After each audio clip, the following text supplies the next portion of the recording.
There you go. We're live. Hi, everyone. Very happy to welcome Sophie Mackenie. Hello. Do you want to start us off by telling us a bit about yourself and your books? Sure. So I'm Sophie Mackenie, and I started writing because it was something I'd always wanted to do and never really felt that it was like a realistic thing for someone like me to have a go at. So I did all sorts of things until I was in my late 30s. And then I got made redundant from a job and signed up for a writing course at the City Lit. And overnight, I realized, or almost immediately, I realized that I absolutely love stories, and I completely reconnected with that. And I decided to try writing a children's book, and I've gradually worked my way up the ages because I thought that writing a picture book would be easiest, and in fact, that was completely wrong. It was very hard. And anyway, I eventually did write a teenage book, which I managed to get published, and that book was called Girl Missing. And and the reason I mention that first is because I was incredibly lucky that book was very successful, because that book came out in 2006, and it's still selling today. And it's given me an incredible kind of last 20 years almost, where I've been published most years, sometimes more than once a year, had over 30 books come out, and I've written mainly teenage thrillers, but I have also done some psychological thrillers for adults as well. And my most recent book, the one that came out yesterday, is one of those. It's a brand new standalone psychological thriller called Anything for You, which I have a copy of here.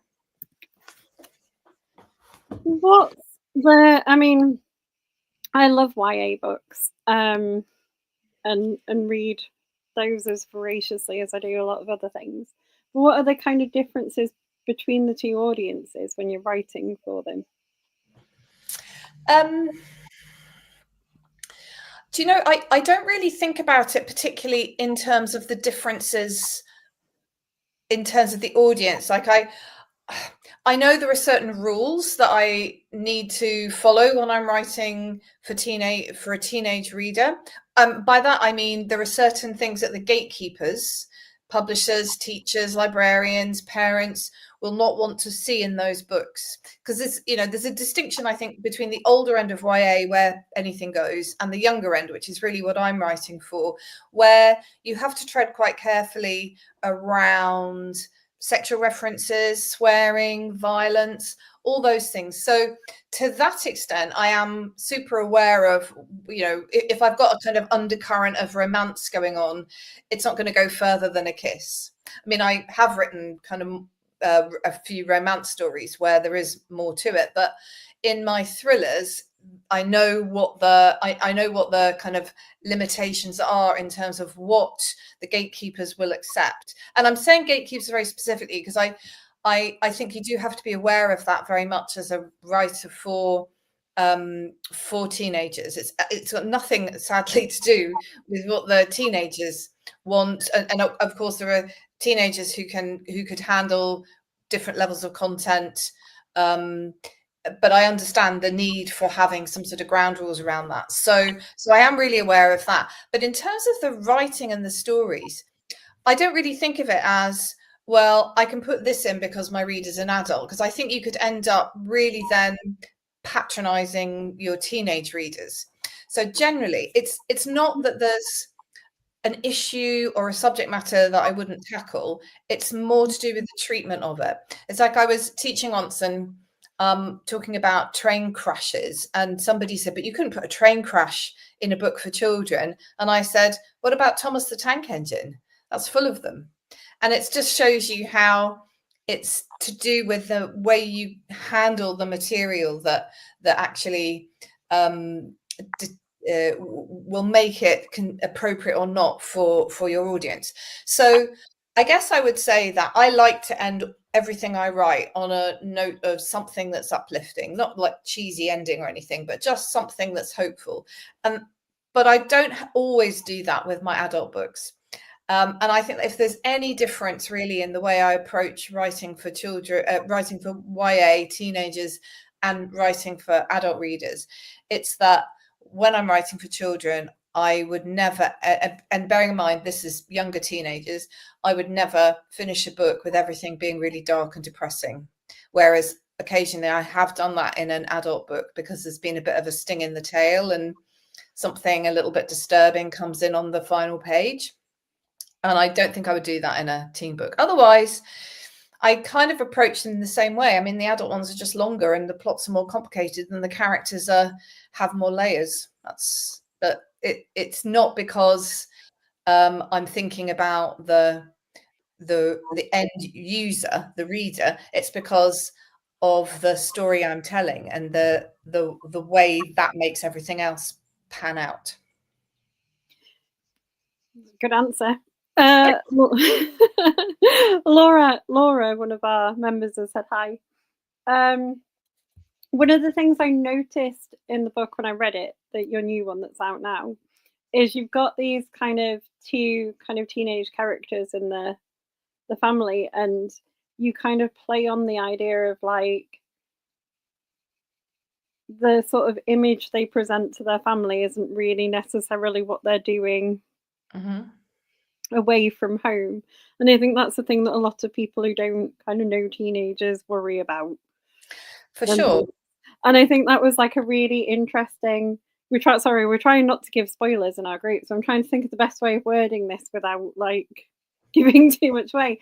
But I think it's just really interesting because you kind of really explore that like throughout the book with both of them, because they're both quite interesting young people.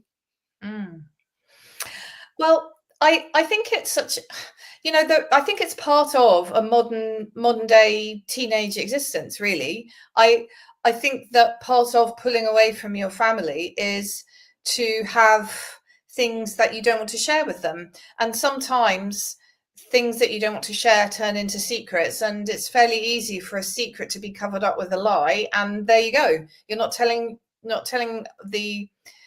people stuff. And yeah, I mean, it sounds a bit cynical, but if there's one thing you can be sure of with your teenager, and I have had a teenage child, it's that they will lie to you. You know, it's just, I think it's just part of the process of pulling away. And in fact, you could argue that all of that is kind of testing the boundaries, which kids can only do if they feel safe. So a little bit of rebellion and resistance, however it comes. I'm not saying every teenager lies, but it's part of the resistance, which of that pulling away that they have to do to work out who they are as adults. And I think presenting one, you know, there's different faces we present. I mean, that's true for anybody. You know, when I'm teaching, I'm not going to go in. I try to be kind of approachable and accessible, but I'm not going to go in and give the class I'm teaching all sorts of details about what's been going on in my day and my personal life and how I feel about it. That would be really unprofessional. And so the idea that we present different faces or different sides of ourselves in different situations all the time is just who people are. But I think with teenagers, this is particular and fascinating thing where they know they're not children anymore, and they know they can't behave like children, and they know they're trying to be adults, but none of this is going on consciously necessarily, but they're trying to work out how to be adults. And sometimes that means holding quite a lot of stuff inside and not sharing it. And that can have really terrible results, obviously, as well as being in some ways an essential part of working out how you grow up. We've got some more hellos from like Donna and Leslie. Hello. Well, the comments aren't coming up on here anymore. No, hang on, I can't see any comments. No, they don't come up, but I can see them elsewhere, so I'll keep us updated. So, for anyone who's not read the book, can you introduce, like, because we're still on those teenagers, aren't we? They're great characters. Can you tell us a little bit about, especially the main kind of, because she's one of the main protagonists, isn't there? Like the young girl. Yeah, Lola, she is a central character in the book. She's 18 in the story, but the story is actually the story of Alison, who is Lola's mother. It's really her story. So anything for you is kind of, it's kind of Alison's tale, and Alison is a divorced single mother of two teenagers, the older one of which is Lola. And she lives with her boyfriend and these two teenage children. And one day, this is very early on in the story, she discovers, you know, everything's going along, okay, normal life, normal life. And then she discovers that Lola, her 18-year-old daughter, is going out with a middle-aged former musician who had a one-hit wonder back in the day called Brendan Zeno. Zeno is not his real name.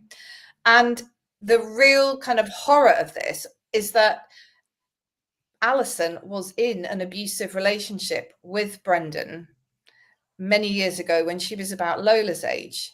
So you can imagine this terror. I mean, bad enough to find out that your 18-year-old is going out with this really kind of cynical, tricksy guy, but to know the detail about him that Alison does and to have that history with him, it's absolutely devastating for her. So she knows he's a narcissist. She knows he's cruel, he's manipulative. And she tries to persuade her daughter of this, but Lola won't listen. She is madly in love. And Alison just realizes she's got to do whatever it takes to end the relationship. So soon after this, the guy, Brendan, is found murdered. And suspicion falls on daughter Lola, and Alison sets out to track down who the actual killer is, who's the real killer. And that's the context in which the kind of thriller bit of the story really kickstarts, how she finds it out and to prove her daughter's innocence. And it's kind of gripping how you do that throughout, because there aren't many characters in it, really, is there? There's the family with Alison and the kids and like her ex-husband and the singer and people like, there's not a mad amount of like people involved in the story. No, I generally prefer stories where there's a kind of quite a small cast of characters, so you can really get to know them. And one of the things that I find deeply unsatisfying when I love crime fiction, but one of the things I find deeply unsatisfying is when you've got so many characters and it's really hard to keep track of who they all are. And then at the end, the killer turns out to be someone who appeared for the first time on like page 153 and hasn't really been involved in the story. And it can feel a little bit of a letdown if this, for me, if the spread is too broad. I'm sure there are, it's a very subjective thing, and I'm sure there are people who really love stories with that big canvas, but for me, I like the detail of the kind of really kind of going into a small group and getting to know them really well, and knowing as you read one of these people is behind what's going on here and trying to work that out. And then the satisfaction if you do, and the actual delight in the conjuring trick if you don't. So that's what I enjoy. And I think, like most writers, I'm trying to write the kind of books I enjoy reading. Which is probably the best way to write, really, because you can end up with something that everyone will enjoy. I think Brendan is like a great character in it. No, he's not there for long because he ends up. We're not giving away a spoiler by saying he ends up murdered, but you can imagine. Maybe I'm showing my age, but I imagined him as like a kind of washed up like 80s one-hit wonder kind of guy. Like still kind of dressing a bit like that era. Yeah, that was totally what I was going for. Someone who had a big hit. Just one of those kind of the way they meet, him and the Alison, the main character, and her husband, who she's divorced from when the story starts, is they were all at university together, and I think I found it like really plausible that there might be this band at the university, and like their band, their guys who just had got together and started playing, and then suddenly fame kind of took hold, and they were escalated to the kind of great heights of, you know, a #1 pop single at the time, and then, you know, never heard of again, because it's like that total one-hit wonder thing. And I think sometimes people who've been in that situation just can keep trading on that, or try to, and kind of not really be able to move on, because they had this amazing experience of all that fame and glory for a short time, and then it all fell away, and they're constantly trying to recapture it. So I was really thinking about that kind of stuff totally when I was writing him. And he is kind of a proper piece of work, isn't he? He's not yeah, definitely not someone you'd want your teenager with. No, I absolutely not. Definitely, as I say, I mean, again, I won't go into too much detail about what happened, but there was, you know, he did not behave well to Alison when she was Lola's age, and I think that really reinforces how she feels about him with her. I mean, it would be, as I say, it would be bad enough to have a middle-aged guy, you know, with his history with your daughter, but to know what somebody's capable of and know that they're with your daughter. And of course, one of the other things I was really thinking about that I think comes through very strongly with most teenagers is that they always think they're older than they actually are. You know, like I remember my son kind of being 15 and thinking that should entitle him to do whatever he wanted, because I'm pretty much a man now. And I'm like, no. And I kind of think that that's an 18-year-old girl is a woman legally, but you know, we know that there's so much we don't understand at 18. That you realize that as you get older. And my husband has this thing which I think is really funny, where he says, you never know more than you do at 19. Like, you know, you kind of know how everything works at 19, and then the older you get, the less you know, the more you realize there are complications and gray areas. And I like that too myself at that age, when I was that age. And you fall in love so hard and fast at that age as well, don't you? That it's like, yeah, you know, you can believe that Lola would kind of not listen to anyone. Yeah, well, the thing that's important as well, of course, is I mean, this guy is loathsome, and Alison, the main character, knows he's loathsome. But I knew that I had to make him charming and charismatic as well, because otherwise, why would Lola be interested? Yes, he's got power and fame, or erstwhile fame, and the money that comes from having the royalties from his hit single and all the covers that would have been done. As a co-writer of it, he would get those. So there's potentially attraction. You know, there might be potential attractions that would draw her in. But I thought, you know, he's a lot older than her. He's got to be charming. He's got to be charismatic. So I was trying to kind of write that in as well. And I think the interesting thing as well is that while Alison's investigating, it begins kind of, her knowledge of him starts from her experiences at university, but the kind of team of them that are investigating are still kind of the university group. Yeah, because so parts intertwine, don't they? That's right, because it's not just her ex-husband who was at university at the time. In fact, he was really Brendan's friend, but also Alison's boss. She had her best, and it is also her best friend from those days. Very different personality, Pepper, who runs her own PR agency, and Alison kind of works for her. And Pepper is kind of really big, flamboyant character. Never liked Brendan. And Alison is much more kind of in the back room, kind of doing all the admin and getting everything organized and sorted. And they work really well as a team. So Pepper inevitably, and obviously, you know, Pepper is close to Alison and her children. So inevitably she gets drawn into the whole thing. But it's sort of like, the two kind of eras intertwining, which I really enjoyed. I liked how that kind of came back. So it started with her remembering back to that time, and then she couldn't kind of keep it throughout because it was...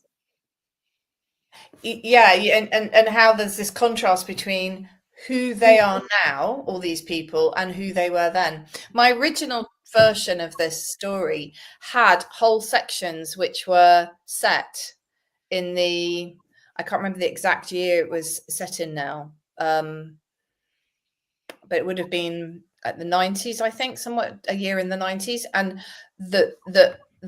I had whole kind of the whole backstory of what happened between Alison and, I mean, I was, you know, I wrote it all, the whole of that backstory, and then the person I was working with on it suggested that actually it needed to be streamlined and that I should cut all those bits out. So I did. But I do kind of, I'm really glad, you know, nothing that you write is ever wasted, because I think having done all that work, writing all that backstory, although it didn't make it into the final book, meant that I really felt I knew those characters when they were 18, 19, 20, that because I'd written their story at that age, so that even though they're all a lot older than that when the action takes place in the main narrative, I had this really strong handle on who they were then and how they've changed. And I really I've always enjoyed that, the idea of having a character and then seeing what happens to them as they get older, having the opportunity to watch them grow up. In Girl Missing, the youngest sister is called Madison, and she's 6 in Girl Missing. And when I came to write the 2 sequels, Sister Missing and Missing Me is actually told from Madison's point of view at the age of 14. And one of my favorite things that I've ever done in writing anything was the time I spent imagining who the 6-year-old Madison that I'd invented years before, what she would be like now as a 14-year-old. And I thought, oh, she was kind of dreamy and imaginative. How would that pan out now she's older? And I love doing that. So it's great having done all that work on the Anything for You characters, all their backgrounds and what happened, how they all became friends, really. Is that because it is kind of wrapped up at the end? Is that a standalone? Because you are writing other books for Canello, so are you going to just do standalone books, or is there going to be returning characters across? Or at the moment, I've agreed to do 3 standalone books for them, so there won't be any crossover. But I would never say never. I mean, when I wrote Girl Missing, I didn't think I would write a sequel to that, and then about 8 years later, I did. So I know it can happen, and I think I'm always open to the possibility of that. But at the moment, no plans to go back to Anything for You or develop those characters in another book.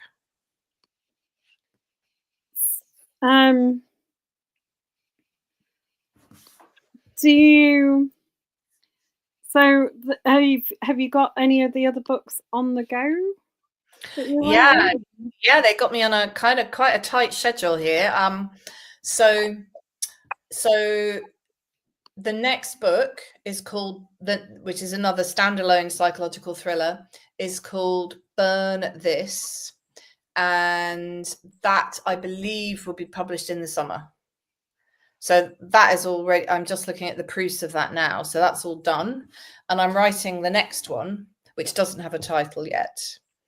So I'm in the middle of writing that one. And I think that one must be due to come out in about a year from now.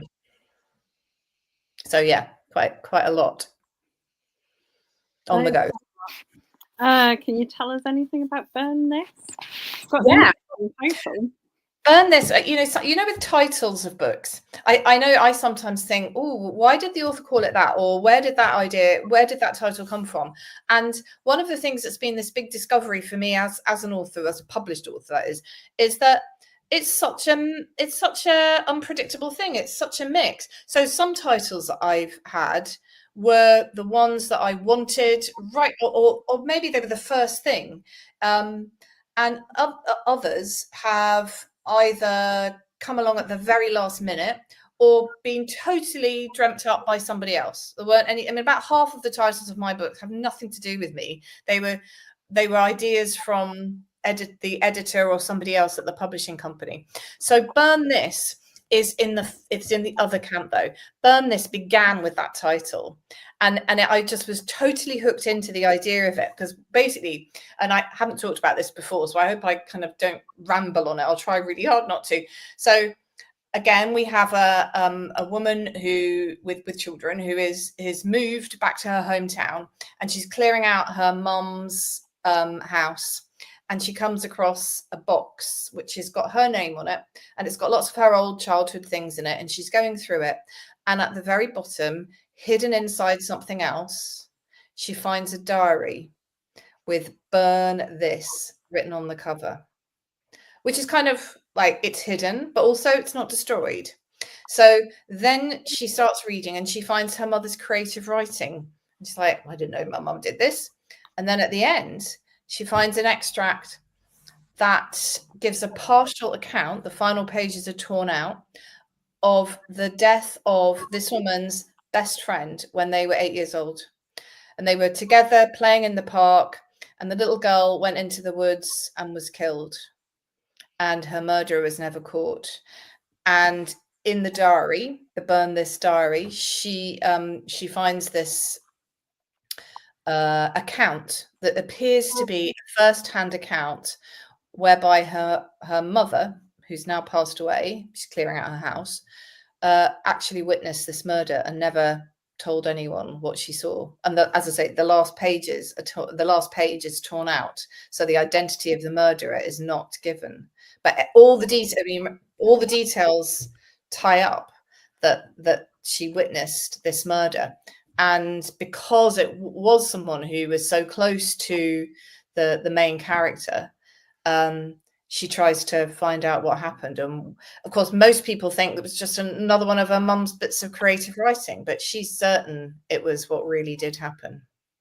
So I hope that was clear. It's really difficult sometimes when you're talking about something that you're so immersed in, to make it clear. But that's what that whole idea came from. Burn This, the idea that somebody would come across a journal, a diary, and it says "Burn me" on the outside. You sold me on it. You don't burn it, you read it.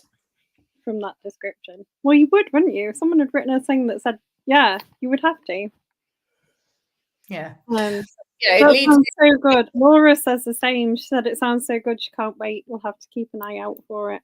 Yeah, well, that Burn This, as I say, out this summer. And yeah, rare example of where the whole idea came from that title. And I just was, I mean, and again, it was going back to the past in a completely different way. This is not a uni past. This is 2 8-year-olds, 9-year-olds playing in the park, and one little girl ends up dead. And in fact, the main character, she actually feels very responsible, because they're arguing and their ball goes over the fence into the wood, and she's the one who lost the ball, but she refuses to go and get it. So her friend goes to get it and ends up murdered. So she's always kind of really felt hooked into this terrible tragedy. So she's kind of, when she realizes her mum actually saw what happened, but of course she can't ask her now, she has to get to the bottom of it. And she does. She does. Brilliant. Is it hard when you're writing then to get inside? Because I mean, teenagers are interesting people, but if you're writing from the point of view, like you've got a 6-year-old or an 8-year-old or a 9-year-old, is that quite hard to kind of get into the head of, or to express the thoughts of? Of the small child, you mean? Mm. Yeah. Yeah, I mean, if you think of it like that, then it's virtually impossible, isn't it? Because I guess what I try to remember is that all 6-year-olds are not the same. All 10-year-olds are not the same. All 14-year-olds are, all girls are not the same. All boys are not the same. In the same way, all mothers are not the same. And and that means that I don't feel daunted necessarily by writing a character that isn't me, because if I could only write me, then I'd be restricted to a memoir, wouldn't I? So would everybody. So what I always try to remember is, I do not claim to know how teenagers think, or indeed how 6-year-olds or 8-year-olds think, but I do know this one. I do know my fictional teenager, or my fictional 6-year-old or 8-year-old. And because people are so different, their personalities are so different, whatever age they are, I think if you're really specific and you really know who your character is, then you've got the basics of it, and then all you need is a good ear for well, what actually is going to be preoccupying people at particular stages, or what's likely to be on their minds. And in fact, the very first book for adults that I wrote, I didn't intend it to be a book for adults. It was just that the story was about something that just couldn't apply to a teenager, and I had to make the main character older because of that. Because you've written a lot of books, you were saying, is it about 30? Yeah. Where do you get all of the ideas from? Because you've got Burn This, it sounds like dramatically came from this object that was found as an idea, but where do the other ones, like with Anything for You, where did that idea come from? What Anything for You, yeah. Doing? Well, as a title, Anything for You was my title, and I came up with that as I was writing, and it just really seemed to fit. And when I talked to Canelo at first, they were like, "Oh, we might change that," and then actually they came back and said, "No, we want to keep it," which I'm glad about, because I think it does work really well for the story. But in terms of where that story came from, it's kind of the absolute opposite of Burn This, because it's more of one of those sort of soup or stew stories where you have, I wrote that over a long period of time. I think I started writing it during the first lockdown, and then I kept having to put it to one side because I had other projects or other contracts that I wrote it before I had a contract for it, and then I had other things that I had to go and write that I'd said I would do, and I had to put it to one side for a few months, and then I came back to it. So I wrote it over a period of probably 3 years, which is because it was so broken up, and as a result, it got kind of moderated and developed in a way that some stories don't. Some stories you just start with your idea and you just power on through, and it feels much more homogenous. So Anything for You, in terms of where the idea came from, was a total like soup, as I say, with full of lots and lots of different ingredients that came in, bits here, bits there. Just to give you an example of how random they are, this was probably the very first thing that I had in my head. I saw years before 2020, I saw a black and white film. I love a black and white movie in the afternoon, and I was watching this one about a woman. I can't remember what it's called, but a woman basically at some point realizes her daughter's got this unsuitable older boyfriend, and she tries to pay him off, and terrible events in try and pay him to leave her daughter, and all sorts of terrible things, including death and murder, ensue. And I had that at the back of my head as a really interesting bit of a story that I'd found fascinating to watch, though my story is completely different from that story. But that little bit of the unsuitable boyfriend of the daughter was kind of, I held on to. But then there were also other things like as I say, a second example, just to tell you how random it is. I mentioned that my husband earlier, and he's my second husband. So we both have exes and children from our first marriages, and getting together. Our children were pretty grown up by the time, well, not when we met, they were teenagers when we met, but by the time we actually lived together, they were pretty grown up. And but the kind of challenges that throws up, there's some lovely things about blended families, but there are also challenges that you have to work through. You have to communicate over them, and realizing because I've been a stepchild of various ways. But that was the first time I'd been a step parent, and kind of I realized how important being on the same page, having the same priorities and values, and being able to communicate, all of which we do, how important that was. And it made me think, well, what happens if you don't have those things in your relationship? And that was another thing that fed into Anything for You, which doesn't have anything to do with the crime or the murder bit of the story, but is very much the context in which the whole thing happens. So that was, another piece of the puzzle, another little ingredient in the soup that made the book. Oh, that's fascinating. And you said before we went live, you were saying you teach creative writing? Yes, I do. I've been doing that for quite a long time now.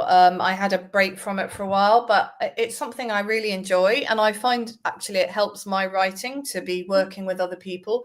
I do have some private clients who've done my courses, and then I work with them one-to-one. But most of what I do is through the the City Literary Institute in London. And I don't do in-person courses there anymore. I just do online ones. And they do all sorts of things. I'm sure lots of people are familiar. They do novel writing, the City Lit does all sorts of stuff. Like, you can do ceramics photography, you can do courses in history, whatever. They also have a huge writing department, and I teach courses kind of related to the things that I've been writing. So I do a novel writing course and a crime fiction course, and I'm actually doing a day tomorrow on descriptive writing. So I find doing the creative writing teaching is a great way to keep reminding me of some of the bits of writing craft. It's very easy to forget about when, writing books like spinning lots and lots of plates all at once, and to have reminders of some of the plates you need to keep spinning, some of the things that are really helpful to make the story work and the characters work as well as possible. Sometimes you can see it more easily in other people's work when something is missing, and then it helps you realize how you can bring that into your own, that technique, that skill into your own writing a bit more. Do you, as someone who's written quite a lot of YA stuff, do you also go and do like school visits and things? I used to. I went through a period where I was doing masses and masses of school visits. I don't really do very many anymore. I do them occasionally, like if a teen book comes out,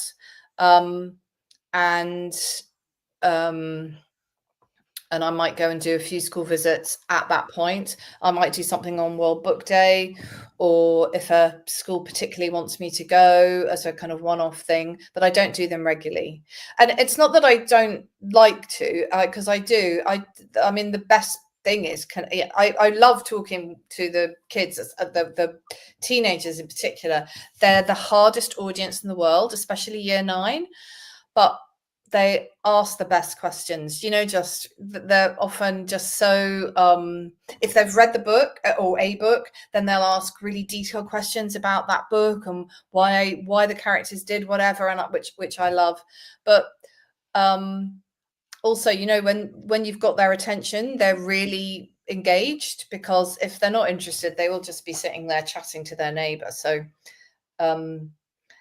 the reason I don't do them is not, as I say, because I don't like to. I love meeting readers and engaging with the teenage audience, whether it's just a few or a bigger audience. But I just find it so exhausting.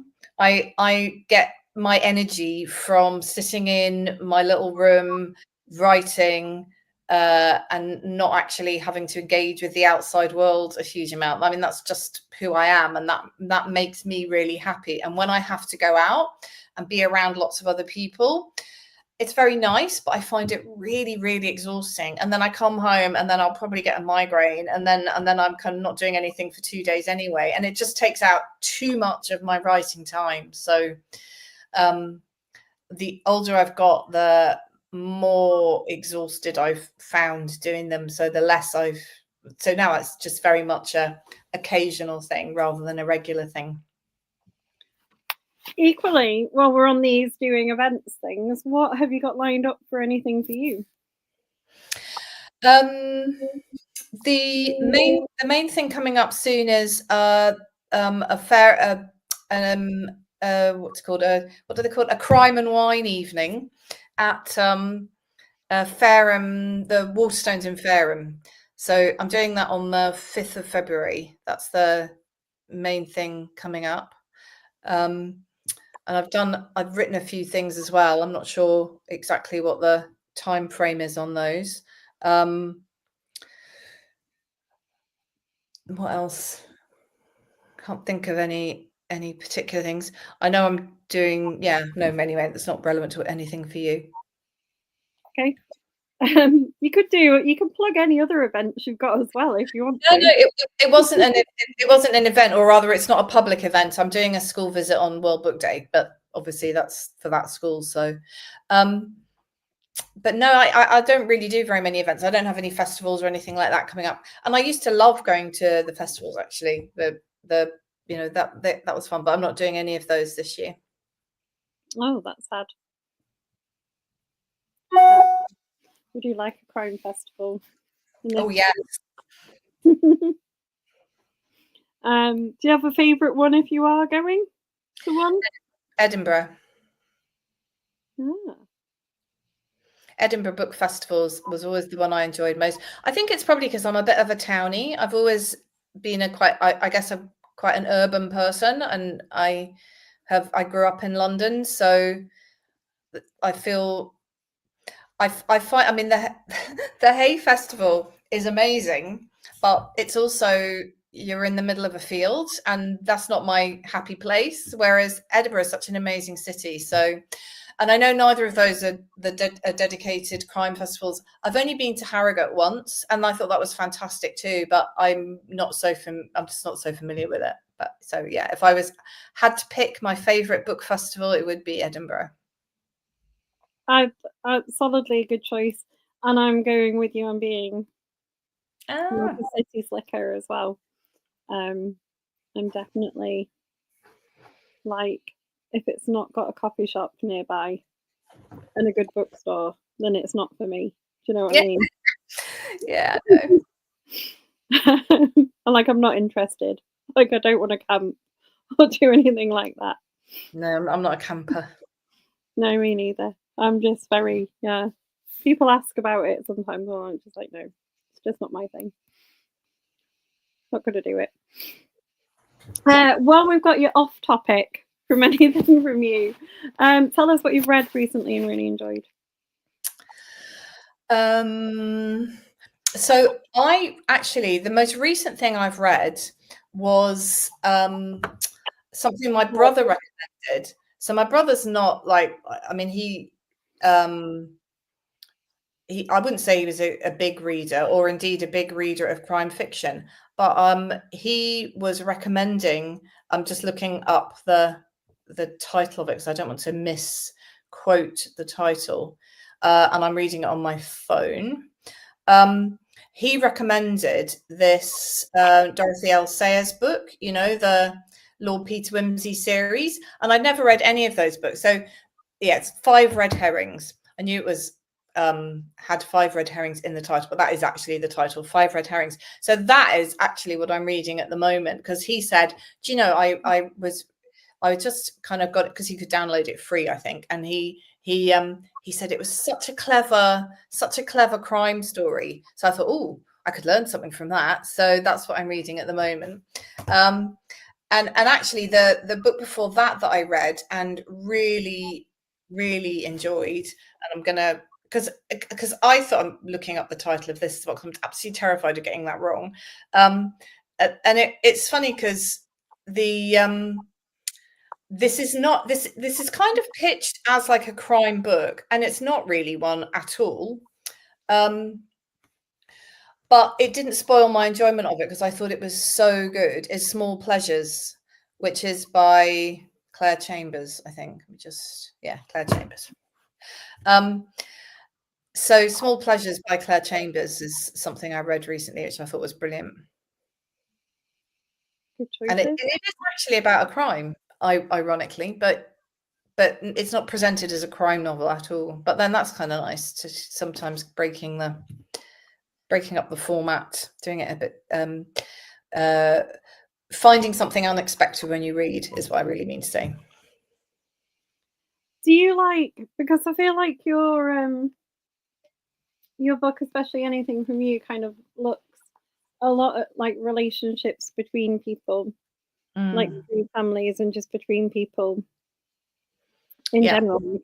They're really, that kind of is like a bit of a key theme of the book, isn't it? How everyone relates to each other. Is that the kind of thing you enjoy to read as well? Yeah, I guess so.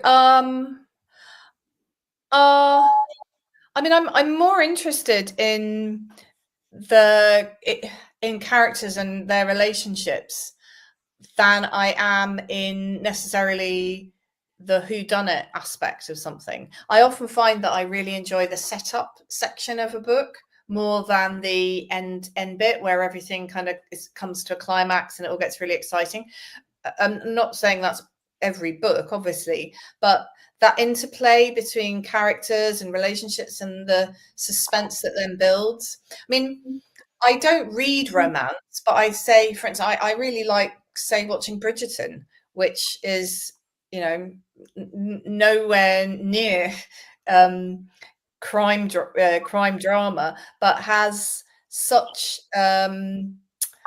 it's all about kind of romance and relationships, and so I kind of really like that aspect of, I like that aspect to be there whatever I'm reading or viewing. I suppose what I'm saying is I'm not a massive fan of the like things like a kind of dry political thriller or a spy thriller. I mean, they can be absolutely fantastic, but I'm generally more interested in the kind of psychological end of it, where or there's interplay between characters who know each other rather than people just trying to unearth a government secret.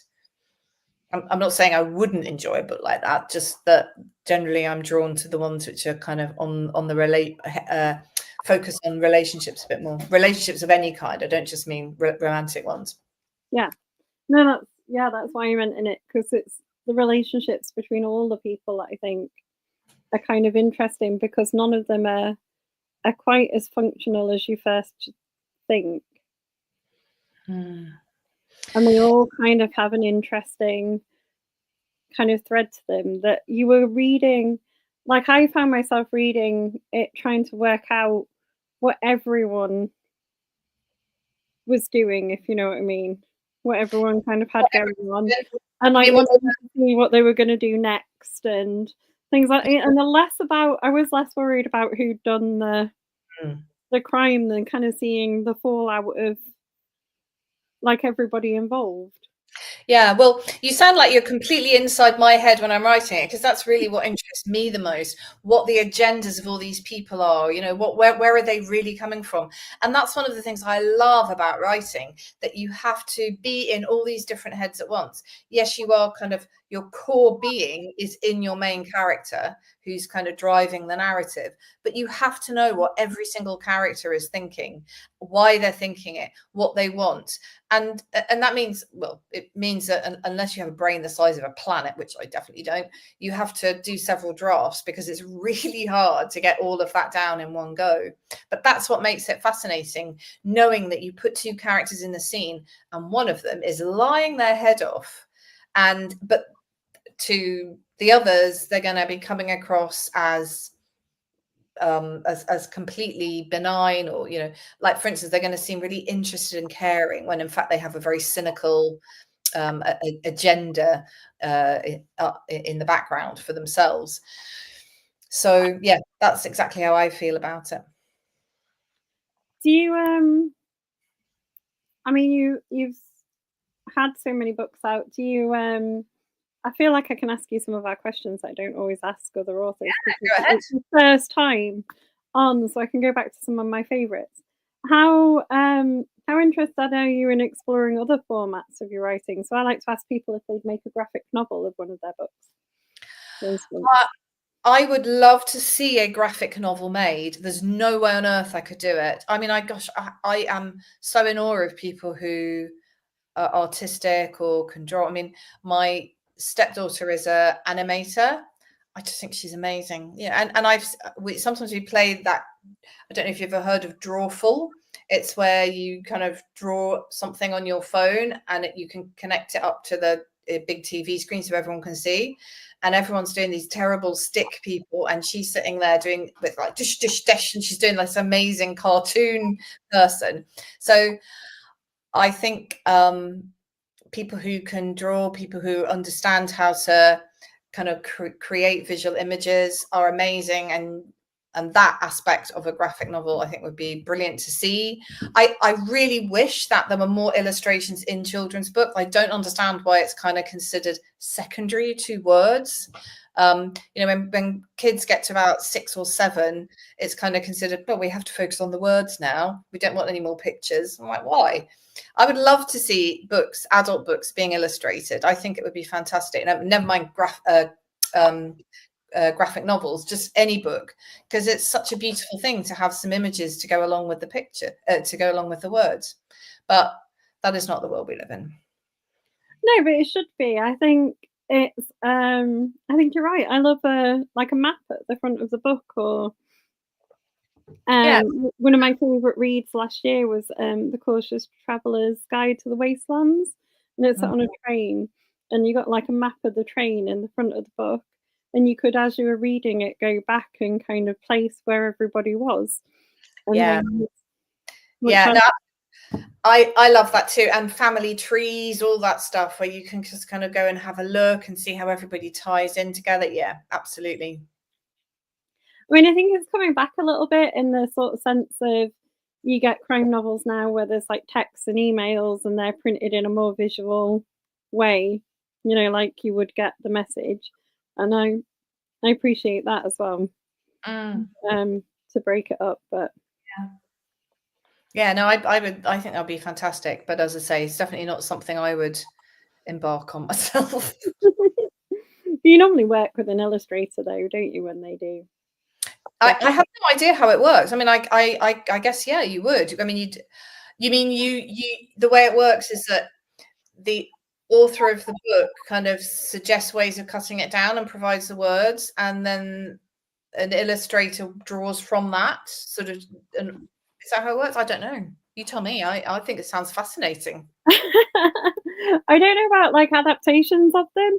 I think when they're written in general, there's normally an author and an illustrator, and they work together. So the author will be like telling the story, and the illustrator will be drawing the images. Okay. I'd always assumed graphic novels were written by people who had that double skill of being able to write and tell a story and draw one. But I'm sure you must be right. Why, that can't possibly explain all graphic novels, can it? It's because I don't know very much about it. But thank you for educating me. It's okay. I'm a giant nerd. I love graphic novels. I was actually trying to look and see if I could reach one on the side. But I don't, because I think I'd just get a collapsed pile of books on my head, which wouldn't be a good feature of an author chat. One of the other questions we started to ask when we first started out was, what are your most memorable moments as an author so far? Oh, memorable moments. Well, my favorite stage of writing any book is, I mean, I love writing. I love the planning, the daydreaming. I love the editing at the end, which is a more kind of jigsaw puzzly kind of thing to do. My favorite bit though is just writing. So any day where I can just lose myself in the story and I'm just imagining, I'm immersed in it, and I'm just trying to convey what is happening in that initial kind of whoosh of just getting the story out, that momentum, that is always a memorable moment. And I am incredibly lucky to have that moment almost every day. In terms of other things to do with writing, do you know what? I mean, it's possibly one of the nicest things that ever happens as a writer and this is very much relating back to the children's books, the teenage books, is when I get fan mail or somebody comes up to me when I am doing an author visit or something, and they say this, they say, I didn't used to like reading, and then I read, and it's usually girl missing, and now I kind of really enjoy reading books. I mean, because you could die happy on that, couldn't you? I mean, what an amazing thing to be told that you've helped someone, or you've facilitated somebody kind of finding the joy of reading for pleasure. I think that's just the most amazing feeling, and that's probably other than just the writing itself, that's probably the most rewarding thing that ever happens as a writer, feeling that you've made a real difference to somebody's experience of books, and somebody kind of finding that joy that then opens up the entire world of reading for pleasure, which as I would wish to happen for everybody. Yeah, me too.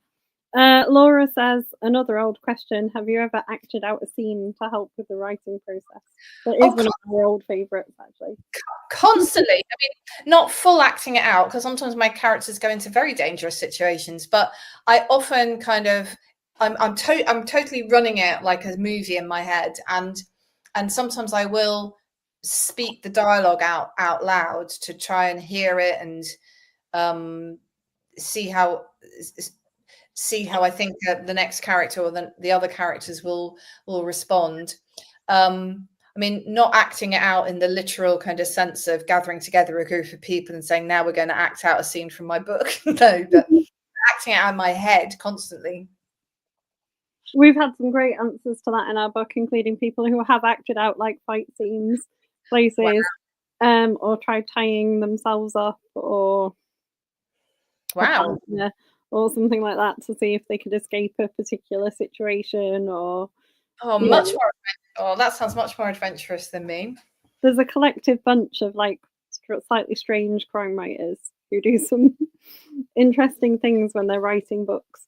So, talking of the crime side of things, I really wanted to mention, because I started saying about all the books for Canelo that I'm doing, these standalone books with Burn This coming out in the summer, and then another book in a year's time. I am also doing a brand new teenage murder mystery series for Simon and Schuster. So the first one of those is going to come out in the autumn. So, and that I've never written a murder mystery kind of as such, as opposed to a psychological thriller. So that's been really exciting to do. So I wanted to mention that, because that's another thing that I've been working on this year, and that's also more or less at proof stage now. What's that title going to be, in case anyone wants to check it out? The series title is Murder Academy. Ooh. So it's about, a group of kids solving murders around a school. Brilliant. Although worrying for the school, I would imagine. Yeah. And then you've got a couple of minutes left to wrap up. Tell people what they're going to go away and buy if they've been watching and enjoyed this. You mean sorry, I didn't catch the last thing you said. Tell them about. Give us another little description and show off of anything for you, so people know what they're going to go away and buy if they've enjoyed the chat. Well, I guess anything for you kind of illustrates a lot of the things that you've brought up and that we've been talking about, because there is this driving narrative that Alison needs to know who did kill this guy, Brendan, the former musician, the evil man, in order to make sure her daughter is safe from his being accused of his murder. But along that journey of trying to find out what happened to him, there is so much else going on. All her relationships with her children, so with her daughter in particular, but both her children, and the changing nature of her relationship with her boyfriend, who doesn't understand why she's kind of going is prepared to do anything to try and protect her daughter. Her ex-husband, who is this girl's father, who comes back into the picture and gets involved in all sorts of ways and seems to have an interest in Alison all over again. And then the friend, who's also her boss, who she works with, and the way their friendship develops and where things go wrong or go right there through the story. So it's a thriller with a murder to resolve, but at the same time, it's all about the relationships between people. Which is the best description. And then all that's left for me to say is thank you so much for joining us. Thank you. It's been such a pleasure. Thank you so much.